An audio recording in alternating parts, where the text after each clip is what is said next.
Se você falar do meu período durante a guerra, eu vou dizer que sorte não existe, existem milagres.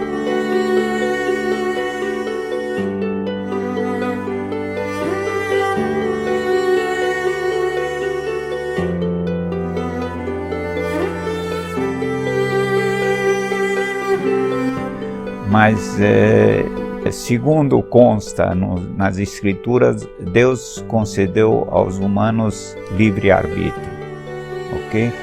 Isso significa que, mesmo que se você acredita de que o teu destino está traçado, você vive diariamente situações em que você tem que tomar uma decisão, e algumas decisões são muito críticas porque elas mexem com questões morais, questões éticas, questões ideológicas, etc, etc, etc, certo?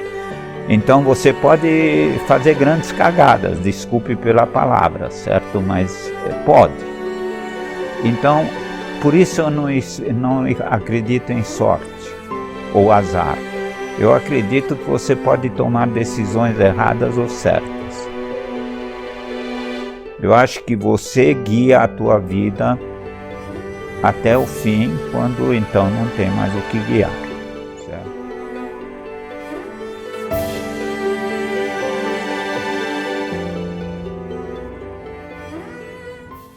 Meu nome é Thomas Venetianer. Eu nasci num país que já não existe mais, chama-se Tchecoslováquia. Eu sou uma criança que nasceu na época da Segunda Guerra Mundial, de fé judaica, e, portanto, vivíamos com papéis falsos, uma vida falsa. Então eu não tinha identidade para dizer de que eu tive uma infância, porque a minha infância residiu de um período em que nós nos movimentávamos tentando fugir dos nazistas. Graças a Deus meus pais sobreviveram, mas a minha família não. Eu fiquei órfão de família. E também porque durante esse período nós ficamos prisioneiros de um campo de concentração. Então a minha infância foi dentro de um campo de concentração. Não existe naquele período sonho, existe sonho de liberdade. Esse sim existe.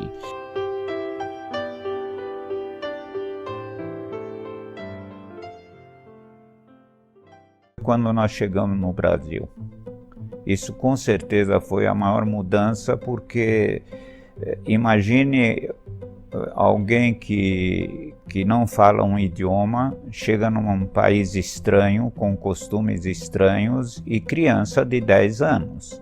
Meu pai me botou na escola imediatamente. Você vê, isso também mostra o meu pai, o quanto ele valorizava a educação.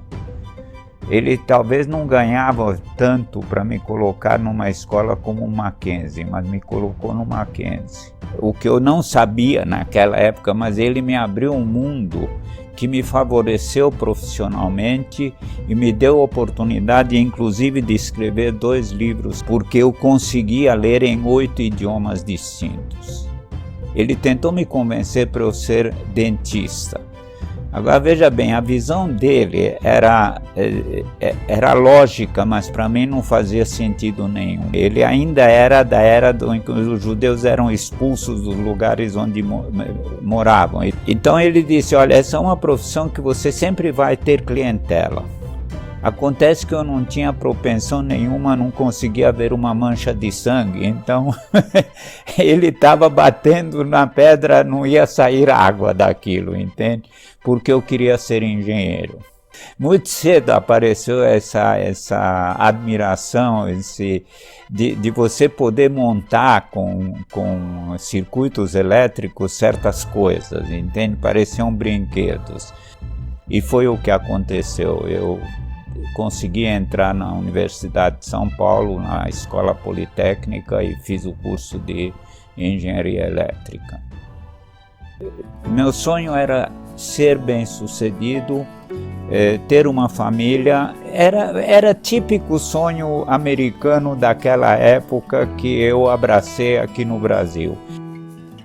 Eu percebi uma coisa no meu primeiro emprego de engenheiro, de que como engenheiro eu não seria ninguém. O fato é que quando você se forma em uma profissão, você não sabe praticar aquela profissão. Você tem que ainda aprender vários anos para adquirir uma certa bagagem de experiência para você efetivamente começar a desenvolver essa tua profissão para se tornar alguém. E aí vem essa formação de como que eu realizo o meu sonho, certo? Eu comecei a trabalhar na área de vendas. De vendas eu não estudei nada na universidade porque evidentemente não havia disciplinas para te ensinar a vender. Mas parecia para mim um trampolim para mais para frente, porque vendas são sempre muito valorizadas nas empresas, certo?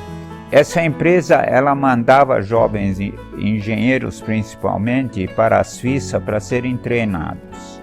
E dependia de vários escalões na escala hierárquica de alguém te indicar para fazer isso. Eu estava decidido que eu quero ir para a Suíça para fazer esse estágio e aprender mais e mais e mais para eu começar a subir na hierarquia da empresa. Eu era tirado. Eu conhecia muito de longe o presidente da empresa. E um dia eu cruzei com ele no corredor e disse: Dr. Huber, eu gostaria de conversar consigo. Ele falou: pois não, o que eu posso te ajudar? Eu derramei, né? Falei: escuta, eu tenho demonstrado minha capacidade, eu falo idiomas, eu trabalho, sou esforçado, sou pontual, eu quero ir para a Suíça. Ele falou: e qual o problema? Falei: o problema é que aquele que deveria me indicar para fazer esse estágio não se toca. Ele falou: deixa comigo. 2 dias depois recebi o aviso de que no ano que vem eu seria mandado para a Suíça. Fiquei 2 anos na Suíça trabalhando. Então isso mostra de que se você persiste, se você tem um objetivo e se você persiste para alcançar esse objetivo, é possível você ter sonhos realizados. Uma única vez eu fiz uma bobagem e aquilo me marcou muito profundamente e inclusive acabou formando uma segunda profissão. E eu continuava ambicioso, eu continuava querendo subir. Eu cheguei a vice-presidente de uma das maiores multinacionais americanas e quebrei a cara quando apareceu uma vaga superior a essa que eu estava. E eu fiz a mesma coisa que eu fiz naquele outro trabalho. E eu fui falar com ele dizendo que eu me candidato para essa vaga. Mas só que eu estava subordinado a essa pessoa que era o presidente da empresa. Ele falou: olha, essa vaga, você sabe muito bem a nossa política. A nossa política é que tem certas vagas sempre serão ocupadas por americanos expatriados e não por brasileiros. Eu não me dei por satisfeito e escrevi para o chefe dele uma carta, pedindo para ele interceder. E ele intercedeu, me demitindo. E aí eu aprendi uma lição de que você jamais curta-circuita uma hierarquia. Porque eu, na verdade, ultrapassei o meu direito de falar com alguém que estava acima do meu presidente. Aí começou uma nova carreira, sabe por quê? Eu ia aos Estados Unidos como você vai para o Rio de Janeiro, para São Paulo, muita frequência. E eu conheci um americano que era um alto executivo também e nós ficamos muito amigos. E quando ele soube de que eu fui demitido, ele me mandou uma resposta dizendo o seguinte: você já ouviu falar de computação gráfica? Eu não tinha a mínima ideia o que era isso. E eu respondi: não ouvi falar. Ele falou: então olha, eu vou de alguma maneira conseguir para que eles te mandem ainda uma vez para cá, para Houston, era a sede dessa empresa. Eu quero te mostrar uma coisa. E eu fui para os Estados Unidos, ele me levou para uma feira de computação gráfica. E aí eu me apaixonei por computação gráfica. Falei: pô, isso aí é uma maravilha, certo? Voltei para o Brasil e consegui contrabandear um PC. E eu fundei uma firma, foi a primeira firma de computação gráfica no Brasil. Graças a um contrato que eu consegui na Folha, onde eu treinei pessoal para usar computação gráfica e também demonstrei para eles que eles podiam melhorar a produtividade com programas gráficos que existiam naquela época. Se não existisse um cara chamado Collor, talvez eu teria essa firma até hoje, mas o cara me quebrou. E aí um amigo meu me ofereceu um trabalho de consultoria. Ele era presidente de uma empresa de consultoria americana. Ele me ofereceu um trabalho de consultoria justamente em reorganização de empresas e coaching e assuntos que ele sabia que eu tinha conhecimento.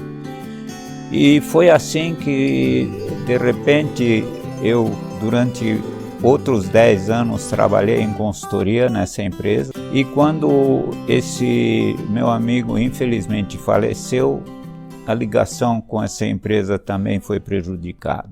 A partir daí, eu comecei a dar essas palestras sobre as minhas experiências de criança na Segunda Guerra Mundial, e isso virou uma sequência de palestras, dezenas e dezenas de palestras que eu dou desde então. E você percebe que as pessoas se sentem tocadas pela minha história. Isso que aconteceu naquela época não pode se repetir, e para isso a sociedade tem que se conscientizar de que conviver significa conviver com todas as diferenças que existem nos seres humanos. Então, o legado eu estou querendo deixar para os meus netos. O que eu quero deixar para eles é que eu sou um Mensch. Você sabe o que é um Mensch em alemão? Um ser humano respeitador e que ama os seus próximos. Isso é um Mensch. Se eu fui bem sucedido, é porque, antes de mais nada, eu realmente acreditava nas coisas, nessas maluquices eventuais que vocês ouviram hoje. E a Suzana foi uma grande companheira a vida inteira. Ela criticava, dizia, olha, veja bem, e não sei o quê, mas ela me acompanhava.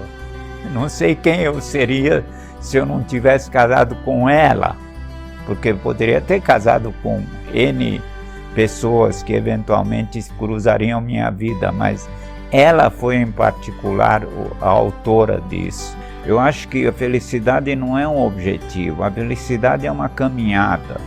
E a minha caminhada mostra de que eu consegui chegar pertinho disso. Eu sou feliz. Espero de chegar no fim da linha com a saúde que eu tenho hoje. E não gostaria de sofrer. Mas você não pode encomendar o teu fim. É uma expectativa.